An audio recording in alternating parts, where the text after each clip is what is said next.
აი ეგ არის ჩემი აზრით ეგ ფრაზა გამსაზღვრელი მე ჰამლეტის მთელი ტრანსფორმაციების რა, იმიტომ რომ მე მგონია რომ მამის მახსოვრობაზე არის დაფუძნებული შემდგომში მთელი მისი ყველა ქმედება, რასაც მომავალში იზამს რა. და ანუ პერსონაჟის გამსაზღვრელი ხდება მეხსიერება და ეგ აქ მე ჯეიმს ჯოის აღებული ჩემი აზრით აქედან აქვს რა.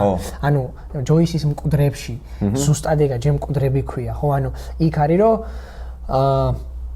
პერსონაჟის მიმართება საკუთარ მესთან განისაზღვრება იმით თუ რა ახსოვს. ხო. ეს კაფკასთან ვარო შენ ხარ ის რაც დაგავიწყდა და რაც არ გახსოვს რაღაც ეგეთ სიგიჟები არ არის. პირდაპირ არის რომ შენ ხარ ის რაც გახსოვს. ხო, კი. და ეგ ჩემი აზრით არის ჰამლეტური ტიპიდან აღებული რა.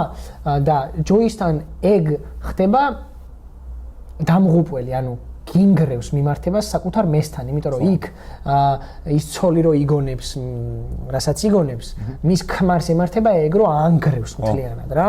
და მანამდეც მთლიანად ეს მკვდარი მამა, იქაც არის მკვდარი მამა სხვათა შორის.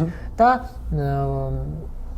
მოკლედ ეს მეხსიერება როგორც პერსონაჟის და პერსონაჟის რა ადამიანის გამსაზღვრელი, რომ ვინ ხარ დაფიქრდი და მაგაზე პასუხს იპოვე იმით თუ რა გახსოვს. აქ არის ჰამლეტს, რომ ჰამლეტს ახსოვს მამამისს.